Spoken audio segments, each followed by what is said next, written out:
Hi guys, this is Asera Aviendha, and I'm here with my counterpart, partner in life, and all other things, Essen. We are members of the Pantheon Plus Guild. Essen's been around for a while, and I just joined recently, but I joined pretty hard. So we are very excited for obviously Pantheon, the Eminent Pantheon coming out VR soon, and we have been just loving all of the content that Pantheon Plus and Theric and everybody has been putting out and wanting to get more involved. So I said to Theric, hey, what can I do? And we came up with this idea. So we are going to be doing a little, what we are, Essen and I, are internally referring to as couple conversations videos where we talk about whatever we feel like, basically. I mean, Theric is such a professional and so polished, and Essen and I are not. We are just goofballs. So we're going to talk about some random topics that we think are of interest in our little video series here. What are we talking about tonight, honey? One thing we're talking about later is a better name than Couple Conversations. But for now, we're talking about racial differences in video games. This is strictly video game. It's 100% politically correct. We're talking about which races are superior and which races are inferior in video games, and only in video games. I want to be completely clear about that. Okay, but first of all, not that there is a superior race or an inferior race in video games, but Yes, do you want there to be differences between the different races in your MMOs, or do you want them to be balanced and like kind of have it wash out so that everybody can do everything, or should there be differences based on? I want gnomes to be deletable. That's what I want. Okay, so let's dive in. First thing, let's talk about actual differences in movement for your character based on their race. So, for example, run speed. Should they all run the same? What? Hard no? They should. No. They all have to run the same speed. If you mess with this, like, it's a disaster. Like, no one's gonna play a race that's slower. Yeah. All you're doing in any MMO, pretty much 90% of the time, you're not standing and trading. You're not like trading at the auction house. You're moving. And if you're moving slower than anyone else in combat or out of combat, like even 1% slower, it's not acceptable. Yep, that's going to be a dead race right there. So no, gnomes have short legs and they run slower. That's out. They get left behind. I'm fine with that, but no. Okay, I think that everybody can probably agree that we all want to have the same run speed. Let's move on to something that Pantheon is going to be, incorporating into their game that we don't have in a lot of MMOs, and that's climbing. So, do we want our climbing abilities to be even across the board for every race that you play, or do we want there to be differences? Do we want there to be differences that would be, quote unquote, realistic if this character was a real character in a real fantasy world? Or how do we want those differences to, manifest themselves? What do you think, honey? I know you have some ideas on this, but I think the same as run speed. If you're in because yeah, I know you talked about, and I'm gonna, jump the shark here. I don't know what that expression even means. Jump the shark. It doesn't make sense. I know it's from like an old TV show. It's dumb. Anyways. Speaking of old, I've meant to mention in the intro that Essen and I have been collectively playing MMOs for 38 years, not together. We're not that old. Collectively. I'm literally that old. I'm 38 years old, so we've been playing total years. Alive. I don't know what that means. Yeah. So we've got some skin in the game, some experience here in various MMOs on all these different dynamics that we'll be talking about. Starting with EverQuest for me and EverQuest 2 for Essen, apparently. I thought it was classic. Yes, yeah. EverQuest 2, the second and superior game. That is a joke. That is a joke. So none of those MMOs had climbing. We're excited to see what it's going to look like in Pantheon. EverQuest 2 did have climbing. Thank you very Oh, much. excuse me. It's just not impressive, and the Froglot climbing animation was fantastic. But yeah, it wasn't. You could only climb at certain locations. Like you can climb on this strip right here, and you climbed up that thing. It wasn't. It was fine. Pantheon's obviously more like Breath of the Wild, where it's like, hey, that's a thing I can climb it. Mm-hmm. That's that. That's going to be exciting. I know, Sarah, you're all about, should the ogres be able to climb slower and longer, or should the halflings be able to climb faster and shorter, distances, or endurance faster? So this is a case where I feel like a little bit of realism really helps with the immersion of the game, right? So you have an ogre who obviously weighs a ton, so you would think they would climb slower because they're so heavy and slow, but they're also stronger and they have more endurance, so they climb slower, but they can climb for longer than, say, like the halfling, who probably climbs pretty fast but maybe can't climb for that long.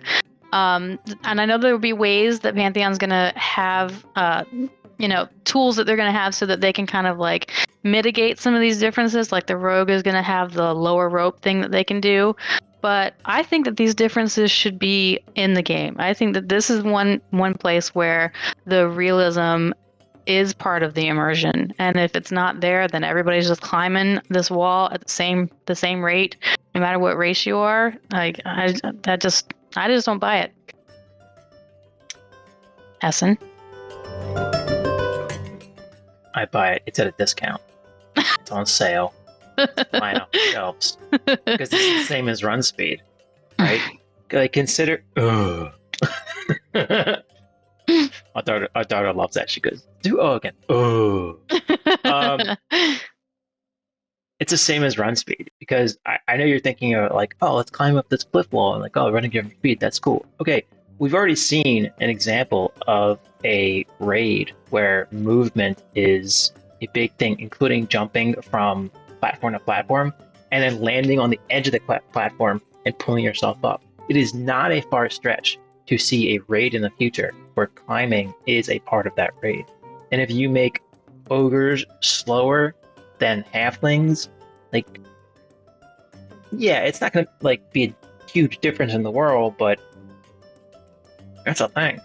Okay, then what's even the point of having the rogues with the lower rope ability or whatever? Like, what's the point of that if everybody climbs the same? I think the lower rope ability is something where, because we know that certain gear will affect climbing, so have gear with better endurance. So the rogue might have better climbing gear than, I don't know, a gnome, because gnomes just can't climb. They can't climb. Really knocking on the road gnomes tonight. I'm not knocking them. I'm just stating the facts. This is reality. Okay. There's Easy Target also. Just so soft. Guys, don't come after him if you play a gnome. This is... Welcome to Essen. Remember what I was saying about professionalism? Yeah, you're not going to find that here with Essen and I. You're going to find shenanigans. So, yeah, this isn't a third video. No, come at me. All four of you. You put all your height together. You okay. Reach my actual in real life, which is not very high. So, moving on. Okay, so you're saying that the gear is going to provide the difference there, the like one up, not racial abilities or stats. It might be gear. It might be like, just, I don't know how level affects climbing. I don't know if we talked about that or not. But if like the rogue is 3 levels higher than the wizard, and the wizard can't climb up, to the ledge up there, rogue looks the rope. The wizard can therefore match the rogue's climbing ability thanks to the rogue. I don't know how that's going to be useful in raids. Maybe there's no time to lower the rope. Maybe that's a long casting channeled ability. I have no idea. We don't know how that works yet. But anyway. Okay, so we're kind of getting into class differences instead of race with this topic a little bit. I'm fine with that. I'm not too concerned about going off script or whatever. Okay, so if a rogue can lower the rope, that's a class ability. What about other classes then? Like, can druids like summon vines that everybody can climb up, faster than if they didn't have those? Can wizards summon a ladder? I don't know. Summoners. Well, we have some abilities that are I wouldn't say movement, but accessibility abilities. Like summoners can summon a raft and a wooden wall, and has that been confirmed? Yeah, it's on the website. Okay. Website. I missed that. I knew they were talking about it. I didn't realize look it up right now. Okay. Pantheon, schooling me on that one. Excuse me. I wasn't. I didn't do my homework. The internet. The internet. Takes you there. Okay. All right. So we're agreeing that there are going to be abilities based on class that can enable movement speed. Buffs or bonuses or perks. I don't know. Anyway, based on class. Okay. So are all classes going to have something that helps them climb, or are we going to give that to only a few classes? Only a few, I hope. Okay. So if you don't have one of these classes in your group that enables better climbing, you're just going based off your you're just going based off whatever your race's abilities are then. Okay. And gear, yeah. Right. All right, well, moving on. What about swimming? Has anybody confirmed or heard, or has there been a rumor about how the Mer are going to be stronger swimmers, or is that speculation? We know they're going to have resistance to anaerobic environments. I don't know if they work with environments or not, but like pressure environment. Are they pressure environments or anaerobic? Anaerobic means lack of air. Okay. I don't know if they're... Hang on, I have the internet. Stand by. Do do do do do do do do do do do do. Okay, don't take too long. I was both right. I was right twice. Let's say that. They have an innate bonus to anaerobic and pressure acclimation. So lack of air and pressure. So what's a spot with no air and a lot of pressure? Under the water. Deep under the water. Actually, like 4 feet under the water. If you're old, you go like 4 feet under the water. You're like, I got my ears popping. What? Do you know from experience? No, absolutely not. I wouldn't. That's just told by very old people to go underwater. Okay, so they have something that basically allows them to like resist that, where other races are going to feel the effects of that. Okay. Yeah, I mean, but nothing about swimming speed, though. No, originally they had a whole thing where, like, when the dark mer, not mirror, when the dark mer go in the water, like they transform, and the bottom half of them just comes like into like the Little Mermaid thing, a whole fishtail. It looked cool with the Little Mermaid, but that sounds pretty cool. It is. Sounds also cool. Pretty hard to implement, though. Yeah, it sounds like let's just get this game made. Is what I'm thinking. Yeah. So that was a thing, but now they're like, well, let's make it actually tied into the stats. So those two resistances make a lot of sense. Okay. Well, so Mer get they get what's not an ability? What's the word I'm looking for? They get racial passive that offsets, the issues they would have with swimming that other races don't get. So they're the only ones. They're the only ones that get that. Swimming. Mer. Got it. But no race gets to be a better climber? Why not? Wouldn't halflings be a better climber? They live in the frickin' trees. Yeah, or maybe elves who are, completely... What do you mean, no? Elves! Nature! Come on! No. So that's kind of going back to my climbing note. Like, why wouldn't a halfling or a gnome be a better climber than, say, a mer who is the strongest swimmer? You would imagine if they're the best swimmer, that maybe they're probably not the best climber. If they're the best at swimming, number one, then reason would have it that maybe they're then the worst at something else, like climbing. I think that to make it fair, to hit your point and to make it fair, what you could do is give the halflings a resistance to fall damage, because they live in trees. So, they fall out of trees. I assume when they're sleeping. Or no, drinking is a big part of their lore, right? Mm-hmm, so I assume that they're up they get drunk and fall out of trees all the time. I've only played EverQuest 1 twice. One was a naked gnome run, which I had to be a gnome. Fortunately, I got killed by Nathan Napalm's team, which was appreciated because putting me out of my misery there. And the first time I played was with you. We tried out EverQuest 1, and you're like, let's make a... P99, yeah. Yeah, that thing. And you're like, let's make a elf, and here's Kelvin. I'm like, oh, Kelvin. I wonder if I can fall off the edge. Dead. So Sure can. we know they fall from the trees. That was an elf, though, yeah. But Right, but I'm saying, like, if the halflings live in trees, which they do, and they're big into inebriation, which they are, and you can fall to your death, which, happens all the time. And also, let's say they're smaller. Number of days since the last fall fatality. Oh, 0. 3. 0. Yeah, 0. Yeah. And they're smaller, right? So things that are smaller have less mass and do less damage. But also less probably stamina and endurance, right? So we go back to what I said before. Climb faster, but not for as long. Right, but like I'm saying, like, if you drop an elephant from the Empire State Building, it ain't going to be pretty. But if you drop an ant from the Empire State Building, you know what happens? It lands on the ground and walks away. Smaller things. This has been proven. Moving on.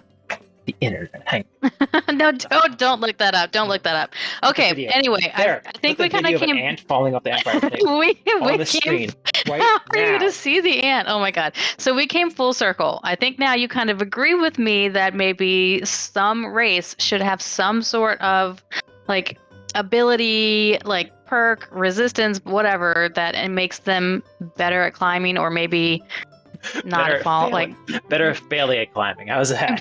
There you go. Okay. We agree on that. That's fine. That falls in the climbing category. Well, if they're better at failing, shouldn't that be a gnome thing? Okay. Moving on. What about starting stats based on the race that you choose? So that's a pretty common concept in MMOs where depending on which race you choose, you're going to have certain stats that are higher than others. So like ogres probably have more strength and stamina and less maybe intelligence and wisdom. Sorry, guys. That's a pretty, common concept. How do you feel about that in Pantheon? I'm totally for it. I don't think the differences should be crazy. What we've seen is that the stats are really, really meaningful. So like it's not like EverQuest 2 where you make a level 100 character, you log in, and you just auto attack the first guy for 33 million damage. What does that even mean? I don't even know what's going on. But we've seen the stats in Pantheon are like super, super low, which keeps the numbers like nice and tight. So if you get a piece of gear and it's got like 1 to strength, and you're like, let's say you're level like 4, right? And you get a piece of gear, 1 to strength. Wow, that's a significant upgrade. One point, 1 attribute point makes a big deal. That definitely harkens to the days of classic EverQuest, by the way. Yeah. So like, if we're talking about like starting attribute levels, base stats, different races. I think that should definitely be a thing. I don't think it should be anything like no crazy swings, like 10 points higher or something like that. But like 2, 3, 4, 5 points, maybe go up to 5 points depending on the weight of it, which we don't know what the weight is. But so what if you want to play a class that your starting stat like doesn't complement? What if you want to play a Dire Lord like halfling or whatever? Which stat are you going for there? A Shire Lord. A Shire Lord. Which stat are you going for? Like, obviously, there's probably going to be another race that is going to have more favorable stats for that class. But you want to be a halfling. You want to be a Shire Lord. Better stats in the what you would assume. But we've also seen recently in the last stream, Dire Lord gear or abilities rather scale with some stats you wouldn't expect. Right? So you saw that certain abilities scale with strength and intelligence, which is not a traditional tank stat per se. So you think Pantheon is going to keep us like surprised as far as how they like build out their classes and abilities until we're actually in there? They're going to do it. They're going to do it different than we've seen in other MMOs. I think in a lot of ways, but mostly I think that the abilities that scale with different stats are going to give you different options, not only in which abilities you choose, but in what races you choose to start with. So a non-traditional race for a Dire Lord, or let's just go with, I don't know, I'm going to stick with Dire Lord. I don't know, I like that guy. Dire Lord is so freaking cool, man. I don't have to play tank, but like, man. If you were gonna.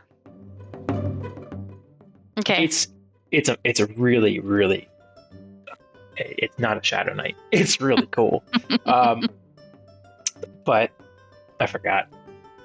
Where were we? Your brain went sideways. Oh, right. So it's not just the picking different abilities that you'd be interested in, or matching different gear with different abilities. It's different races with different abilities, right? So you might say, like, the best, I don't know, off tank. I'm really pulling stuff out of my butt here. Gross. The best off tank Dire Lord would be a ogre Dire Lord, but the best, caster interrupting Dire Lord would be the other one. Something. The Scar, the one I really like. God, the Scar is such a cool race. The Scar is really cool. Yeah. Okay. So one conversation that I have seen happening in the Discord, channel is choosing your racing. Private. It's not, that channel is not private. No, I mean, like, it's like, never mind, keep going. That was a bad joke. Anyway. There, edit that out. Choosing. Excuse me. Derek, edit that out. Choosing your racing class based on your fantasy, like how you want your character to be portrayed, or the story that you have in your mind of your character, versus this is the best race class build, blah blah blah. Like, you purposefully choose something that is quote unquote weaker because that's the fantasy that you want to play out, as opposed to choosing whatever that's the best. So I think this kind of plays into that a little bit. Like, there are choices that you can make that maybe aren't the best that you could possibly be in this racer class, but it's now you have to make these choices based on how you want to play, like what you want your gameplay to look like, as opposed to there's only one choice that is the best choice. That might not necessarily be the case, especially as we see like what kind of gear they give us and what options we have as we get in the game and start leveling, which we don't know what that looks like yet. But yeah, I think that's going to be interesting as we are in there and experiencing it. That reminds me of vanilla WoW, like actual vanilla WoW, not this classic bullcrap. Where if you on the Alliance side, which I wasn't on, obviously, because bones for one thing, but sorry, if guys. you made a priest, it better be a dwarf priest for the fear ward, right? And it wasn't like a small ability. Like, every boss had fear. All of them. I don't know, like, Blizzard just loved fear at the time, which was just their go-to move for raid bosses. So, like, having fear ward was a huge deal. So dwarf priest was by far superior to any other race for priest, right? Dwarf was a superior race in a video game, to be clear. All other races were superior in the video game. So if you chose not to have a dwarf priest, you were hi cat. You were like severely handicapping yourself to play out your fantasy of whatever race you chose instead. Yeah, you could play out your fantasy. You just know that you would suck. Yeah. Yeah, and I think that with the ability scaling with different stats, some stats you wouldn't expect, I think that opens the door to not just one best class. There's always going to be one best race for each class. It's going to happen no matter what. But with the different ability scaling with different stats, you could have best races for a class depending on the situation. So you could have, one instance, or no instances, excuse me. You could have one raid or one dungeon. Let's go dungeon. You could have one dungeon where you need a dwarf cleric, and that would be best because the mobs in there use disarm a lot, and dwarves are immune to disarm. But in another dungeon, the best cleric might be an elf. For what reason, I don't know. I still don't understand elf clerics. Doesn't make any sense to me. But Crow's gonna have some words with you for that. Well, she can eat crow. How dare you? What would that even mean, though? Did I derail you again? I'm constantly derailed. That is the beauty of me. Squirrel. That's Essen, you guys. When you're playing with him, by the way, he's infinitely distracted. Game we're talking about. In the game. Okay. So let us know what you think, guys. Drop a comment. Let us know your thoughts if you agree with us. If there's more you want to hear about this topic, or let us know what other conversations you would want to hear about. We're kind of open-ended on this. So what do you want to talk about? What do you want to see a video on? Drop a comment, and maybe your topic will get featured in a video. Also, I want to know if you were offended. Anything I said was offensive to you. I actually was pretty not offensive tonight, so go me. Woo, I was pretty professional. Have another drink. It was an accident, guys. Stick around for more videos. Anyway, don't forget to hit like and subscribe if you're not already subscribed, and we'll see you here next time. Derek, thanks for letting us do a video. This was so fun. Thank you, Derek. And don't call this couple... What do we call it? Couple conversations. You come up with a... Also, give us a comment. What do you think this series should be called if it's not anything Couple Conversations? Couple Conversations, please. Let us know what you think. Not anything. Almost anything. Nice loophole, guys. Not gonna happen. Bye. Bye.